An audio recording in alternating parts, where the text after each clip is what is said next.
ஆண்டவரும் இரட்சகருமாகிய இயேசு கிறிஸ்துவின் நாமத்தினால் இந்த புதிய காலப்பொழுதில் உங்களை வாழ்த்துகிறேன்.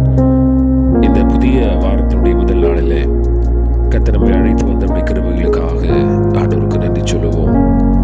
சங்கீதம் 29:11 விடமாய் சொல்லுகிறது, கர்த்தர் தமது ஜனத்திற்கு பலன் கொடுப்பார், கர்த்தர் தமது ஜனத்திற்கு சமாதானம் அருளி அவர்களை ஆசீர்வதிப்பார் என்று சொல்லி வாசிக்கிறோம்.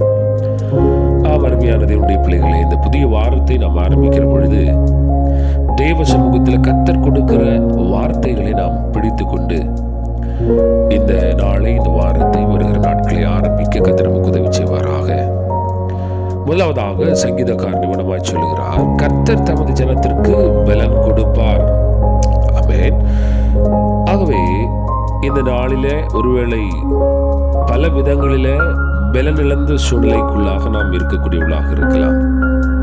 மேலே சில காரியங்களை சங்கீதக்காரனாகி தாவீது இந்த சங்கீதத்தில் சொல்லுகிறதை நாம் பார்க்கிறோம். சங்கீதம் 29:11 அடுத்ததாக வாசிக்கிற பொழுது, கர்த்தர் தமது ஜனத்திற்கு சமாதானம் அருளி அவர்களை ஆசீர்வதிப்பார். 3 காரியங்களை இங்கே சொல்றார். முதலாவதாக தமது ஜனத்திற்கு பலன் கொடுப்பார். சோர்ந்து போய் துவண்டு போய் பலன் இல்லாமல் பல விஷயங்களை யோசித்து, ஆண்டவரே இந்த நாள் எப்படியாக இருக்க போகிறதோ, ஆமென், நான் துவண்டு போயிருக்கிறேன், தளர்ந்து போயிருக்கிறேன், தோற்று போயிருக்கிறேன், சத்துருக்கள் எனக்கு விரோதமாய் நின்று என்னை சோர்வுற செய்திருக்கிறார்கள், பலன் எல்லாம் ஆமென் உலர்ந்து போயிற்று, அது பலன் வடிந்து போய்விட்டது, என்னால் இனி எதையும் செய்ய முடியாத ஒரு நிலையிலே இந்த நாளுக்குள்ளாக வந்திருக்கிறேன், ஆனால் என்ன செய்வேன் ஆண்டவரே என்று சொல்லுகிற உங்களுக்கு கர்த்தருடைய வசனம் சொல்லுகிறது, தமது ஜனத்திற்கு பலன் கொடுப்பார். அவர்கள் எழும்பி செயல்படுவதற்குரிய பலனை கொடுப்பார், செயலாற்றுவதற்குரிய பலனை கொடுப்பார், நம்பிக்கையின் பலனை கொடுப்பார், திரும்ப வருவதற்குரிய பலனை கொடுப்பார். இங்க தமது ஜனத்திற்கு பலன் கொடுக்கிறதாக சங்கீதக்காரன் எழுதுகிறார். உங்களுக்கும் ஆண்டவர் அந்த பலனை கொடுப்பார். அடுத்ததாக ஆமென், ஜனத்திற்கு சமாதானம் அருளுகிறார் என்று சொல்லி வாசிக்கிறோம். உங்களுக்கு சமாதானம் அருளுகிறார். வெறும் பலன் கொடுக்கிறவராக அல்ல, சமாதானத்தையும் ஆண்டவர் கொடுக்கிறார். ஒருவேளை எந்த விஷயம் உங்களுக்கு சமாதான குலைச்சலாக, சமாதான ஆமென் கெடுதியாக இருக்கிறதோ, அந்த விஷயத்தில் ஆண்டவர் பதில் கொடுத்து அதற்கு சமாதானத்தை கர்த்தர் கொடுக்கிறார்.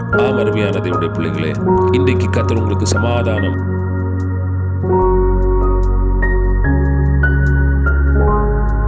தருவாராக. அடுத்ததாக அவர்களை ஆசீர்வதிப்பார். தேவனுடைய பிள்ளைகளே, கர்த்தர் உங்களுக்கு பலன் கொடுத்து, உங்களுக்கு சமாதானத்தை கொடுத்து உங்களை ஆசீர்வதிப்பாராக. நிச்சயமா இந்த நாளில் உங்கள் குடும்பத்தில், உங்கள் தனிப்பட்ட வாழ்க்கையில், உங்கள் வேலையில், உங்கள் பணியில், நீங்கள் போகிற இடத்துல, வருகிற இடத்துல நம்பிக்கையோட, ஆண்டவரே நீர் எனக்கு கொடுக்கிற பலனுக்காய் ஸ்தோத்திரம், எனக்கு கொடுக்கிற சமாதானத்திற்காய் ஸ்தோத்திரம், என்னை ஆசீர்வதிக்கிறதற்காய் ஸ்தோத்திரம். கிருபையுள்ள ஆண்டவரே, இந்த நாளில் தேவன் தம்முடைய பிள்ளைகளுக்கு பலனை கொடுத்து சமாதானத்தை கொடுத்தவர்களை ஆசீர்வதிப்பீராக. எந்த நிலையில் தான் தங்களை தைரியப்படும்